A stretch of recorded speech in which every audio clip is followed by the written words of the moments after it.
சரண் Krishna YouTube சேனலுக்கு உங்களை அன்புடன் வரவேற்கின்றேன். குலதெய்வத்திற்கு இந்த விளக்கு ஏற்றினால் நன்மை உண்டாகும். அது என்ன விளக்கு, எப்படி ஏற்ற வேண்டும் அப்படிங்கிறத பத்தி தான் இந்த வீடியோல நம்ம தெளிவா பார்க்க போறோம். நம்ம சேனல்ல உள்ள வீடியோவை ஃபர்ஸ்ட் டைம் நீங்க பார்க்குறீங்க அப்படின்னா மறக்காம நம்ம சேனலை சப்ஸ்கிரைப் பண்ணி வச்சுக்கோங்க. நம்ம சேனல்ல தொடர்ந்து குலதெய்வ பதிவுகள், ஆன்மீக தகவல்கள் வந்து கொண்டே இருக்கும். வாங்க வீடியோக்குள்ள போகலாம். குலதெய்வத்திற்கு, மகாலட்சுமிக்கு மற்றும் அதிர்ஷ்ட தேவதைகளுக்கு உரிய மற்றும் உகந்த விளக்கு என்ன அப்படின்னு பார்த்தீங்கன்னா, மண் அகல் விளக்கு. களிமண்ணால் செய்யப்பட்ட மண் அகல் விளக்கு. 5 பூதங்களின் அம்சங்கள் கொண்ட விளக்கு தான் இந்த மண் அகல் விளக்கு. ஒரு வீட்ல ஒரு விளக்காவது மண் அகல் விளக்கு ஏற்றி வைக்கும்போது, கண்டிப்பா அந்த வீட்ல நேர்மறை ஆற்றல், குலதெய்வ ஆற்றல் நிறைந்திருப்பதை கண்கூட நம்மளால் பார்க்க முடியும். அது மட்டும் இல்ல, தலைவாசலில் ஏற்றுவதும் மண் அகல் விளக்கு ஏற்றுவது ரொம்பவே சிறப்பு. இதுதான் எங்களுக்கு தெரியுமேங்க. நாங்க தான் வீட்ல குலதெய்வத்திற்கு மண் அகல் விளக்கு ஏத்திக்கிட்டு தானே இருக்கோம். அப்படின்னு சொன்னீங்கன்னா, ஒரு சிலர் செய்யக்கூடிய தவறுகள் இருக்கு. நம்ம என்ன பண்ணுவோம், நம்ம எப்படி பித்தளை விளக்க சுத்தம் பண்றோமோ, அதே போல இந்த மண் விளக்கையும் நம்ம சுத்தம் பண்றோம். இது முற்றிலும் தவறு. நம்ம வீட்டு குலதெய்வம் முதல்ல அந்த தீப ஒளியில தான் காட்சி தருவாங்க. அப்படிப்பட்ட அந்த தீபத்தை நம்ம ஒருபோதும் கழுவக்கூடாது. அப்புறம் என்னங்க பண்ண சொல்றீங்க? முதல்ல அந்த தீபம் ஏற்றுவதற்குன்னே ஒரு சில முறைகள் இருக்கு. அது என்ன முறை அப்படின்னு பார்த்தீங்கன்னா, 2 மண் அகல் விளக்கு வேணும் உங்களுக்கு. அதுவும் மற்ற மண் அகல் விளக்க விட சற்று பெரிதாக இருக்க வேண்டும். 2 விளக்கு வாங்கி வச்சுக்கோங்க. அடியில பித்தளை தட்டு அல்லது வெண்கல தட்டு அல்லது மண் தட்டு. இந்த 3ஐ தான் பயன்படுத்த வேண்டுமே தவிர, சில்வர் தட்டுகளை நம்ம ஒருபோதும் பயன்படுத்தக்கூடாது. அதேபோல நம்ம தீபம் ஏற்றியவுடன் அந்த தீபச் சுடர்ல நம்ம ஒருபோதும் கைகளை வைக்கக்கூடாது. அந்த தீபச் சுடர நம்ம மேல ஏத்தணும்னாலும் சரி, கீழ இறக்கணும்னாலும் சரி, நம்ம குளிர வைப்பதற்கு பூக்கள் பயன்படுத்தலாம். அதேபோல அந்த தீபச் சுடர திருப்பி மேல ஏத்தணும்னா, பத்தி குச்சி நீங்க பயன்படுத்தலாம் அல்லது திரி தூண்டியை வாங்கி நீங்க பயன்படுத்தலாம். அதேபோல மண் அகல் விளக்க நீங்க உங்க நிலைவாசல்ல வைத்தாலும் சரி, உங்க பூஜை அறையில வச்சாலும் சரி, ஒருபோதும் அந்த விளக்க தரையில அப்படியே வைக்கக்கூடாது. ஏன் இதெல்லாம் நம்ம இப்ப சொல்றோம் அப்படின்னு பார்த்தீங்கன்னா, இடையில இப்ப பொங்கலோட நெறைய பேர் தங்களோட குலதெய்வ விளக்க எடுத்து சுத்தம் பண்ணியிருக்காங்க. சுத்தம் பண்ணதுக்கு பிறகு குலதெய்வ நடமாட்டம் குறைவது மற்றும் வீட்ல பல்லி எப்போதுமே இருந்தது பூஜை அறையில. இப்ப பல்லியே இல்ல. பல்லியோட சத்தம் கேட்க மாட்டுது அப்படின்னு பலருமே சொல்றாங்க. அதற்கு காரணம் அந்த விளக்க நம்ம தூய்மைப்படுத்தினது தான். அப்ப விளக்க சுத்தம் பண்ணக்கூடாதா அப்படின்னு கேட்டீங்கன்னா, சுத்தமான துணியால் துடைக்கலாமே தவிர, மண் அகல் விளக்கை நீங்க விளக்கக்கூடாது. அப்படி ரொம்ப கருத்து போச்சு, அது ரொம்பவே நல்லா இல்ல அப்படிங்கிறப்ப, நீங்க ஒரு தை பௌர்ணமியிலயோ அல்லது உங்க குலதெய்வத்திற்கு உகந்த உங்க வருடாந்திர பூஜை எப்போ வருகின்றதோ, அந்த நாட்கள்ல நீங்க பழைய மண் அகல் விளக்க மேல வச்சுட்டு, புது மண் அகல் விளக்கு ஏத்தலாம். அத 1 வருஷம் வரைக்கும் நீங்க பயன்படுத்திட்டு, அடுத்த வருஷம் அதே போல நீங்க மாற்றலாமே தவிர, நீங்க வாரம் வாரம் நான் என்னோட விளக்க நான் சுத்தம் பண்றேன் அப்படின்னு செய்யும்போது, அந்த தீப ஒளியில் உங்க குலதெய்வம் தங்காது.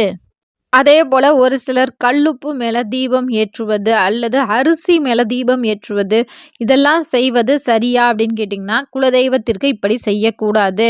நம்ம ஒரு குறிப்பிட்ட நாட்கள்ல, ஒரு உகந்த நாட்கள்ல நம்ம அட்சதை வைத்து நம்ம தீபம் ஏற்றுவோம். அதுவும் அந்த அட்சதை கொஞ்ச நாள் தான் வச்சிருப்போம்.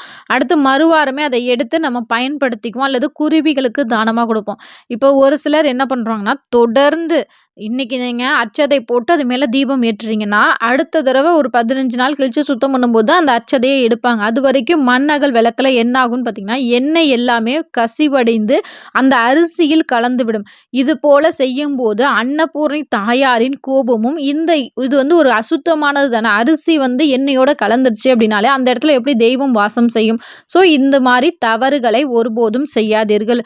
அப்ப பித்தளை தட்டுக்கு மேல என்ன செய்யலாம் அப்படின்னு பார்த்தீங்கன்னா, பித்தளை தட்டில சந்தன குங்குமம் பொட்டு வைக்கலாம். நல்ல தட்டு கொஞ்சம் பெருசா இருக்கு அப்படின்னா, சஷ்டிக் சிம்பிள் வரைஞ்சு நம்ம 2 மண் அகல் விளக்கு வாங்க சொன்னோம் பார்த்தீங்களா? ஒரு பித்தளை தட்டு, அதன் மேல ஒரு காளி மண் அகல் விளக்கு, அதன் மேல இன்னொரு மண் அகல் விளக்கு வச்சு, அதில தான் நீங்க எண்ணெய் ஊற்றி ஏற்ற வேண்டும். ஏன் இது போல செய்றோம் அப்படின்னு பார்த்தீங்கன்னா, மேல நம்ம எண்ணெய் ஊற்றி நம்ம தீபம் ஏற்றும்போது அதிலிருந்து கொஞ்சம் எண்ணெய்கள் கசிவடைய தான் செய்யும். அது இந்த காளி மண் அகல் விளக்குல பட்டு, அதற்கு பிறகு தான் தட்டை சேரும். இதனால நமக்கு தட்டு சீக்கிரம் சீக்கிரம் வீணா போவாது. குலதெய்வ விளக்கும் நல்லா ஏந்தலா பார்க்கவே ரொம்ப அழகா இருக்கும். இது போல ஏற்றுவதனால குலதெய்வமும் மனமகிழும். உங்களுக்கு ஒரு சொந்த வீடு கட்டணும் அப்படிங்கிற ஆசை இருக்கு. அந்த வேண்டுதல் விரைவில் நடக்கணும் அப்படின்னா, அந்த மண் அகல் விளக்குக்குள்ள ஒரு ரூ. 5 நாணயம் போட்டு, அதற்கு இலுப்பெண்ணெய் ஊற்றி, பஞ்சு திரி போட்டு நம்ம தீபம் ஏற்றலாம். இதுதான் சரியான முறை. இத நீங்க சுத்தம் பண்ணா என்ன செய்யணும்? சுத்தமான காட்டன் துணி எடுத்து, நீங்க என்னைக்கு சுத்தம் பண்ணுமோ, அத சுத்தமா தொடச்சிட்டு, நீங்க மண் அகல் விளக்குக்குள்ள ஒரு ரூ. 5 போட்டீங்க பார்த்தீங்களா? அத நல்லா தொடச்சிட்டு, தனியா ஒரு டப்பால எடுத்து வச்சுருங்க. அடுத்து வேற ஒரு எப்ப நீங்க தொடச்சிட்டு அடுத்து விளக்கு ஏத்துறீங்களோ, அப்ப மற்றொரு நாணயம் போட்டு ஏத்த வேண்டும். இது போல செய்யும்போது கண்டிப்பா உங்க குலதெய்வம் அந்த தீப ஒளியில் நிரந்தரமாகவே வந்து வாசம் செய்வாங்க. இப்ப நாங்க தெரியாம கழுவிட்டோங்க. நாங்க என்ன பண்றது அப்படின்னு கேட்டீங்கன்னா, இந்த ஒரு மந்திரத்தை 27 முறை நீங்க சொல்ல வேண்டும். தினமுமே இத சொல்வது ரொம்ப நல்லது. உங்க குலதெய்வம் விரும்பி வந்து அந்த தீப ஒளியில் வாசம் செய்வதை கண்கூட உங்களால பார்க்க முடியும். அது என்ன மந்திரம் அப்படின்னு பார்த்தீங்கன்னா, ஓம் க்ரீம் குலதெய்வதாய நமக. ஒரு பேப்பர்ல கூட எழுதி வச்சுக்கோங்க. ஓம் க்ரீம் குலதெய்வதாய நமக. ஓம் க்ரீம் குலதெய்வதாய நமக. இந்த ஒரு மந்திரத்தை 27 முறை சொல்ல வேண்டும். அது ஏன் 27 முறை அப்படின்னு பார்த்தீங்கன்னா, நம்ம வீட்ல ஒவ்வொருத்தவருக்கும் ஒவ்வொரு ராசிகள் இருக்கும். மொத்தம் 12 ராசிகள், 27 நட்சத்திரங்கள். இந்த 27 நட்சத்திரத்தை குறிப்பதற்காக தான் இந்த 27 முறை நம்ம சொல்றோம். இது போல சொல்லும்போது கண்டிப்பா உங்களுக்கு உங்க குலதெய்வத்தின் அனுக்கிரகம் நிறைவாக பெற்று உங்க குலதெய்வம் விரும்பி வந்து அந்த தீப ஒளியில் வாசம் செய்யும். இப்போ உங்களுக்கு தெரிஞ்சிருக்கும் குலதெய்வத்திற்கு எப்படி விளக்கு ஏற்ற வேண்டும் அப்படிங்கிறது.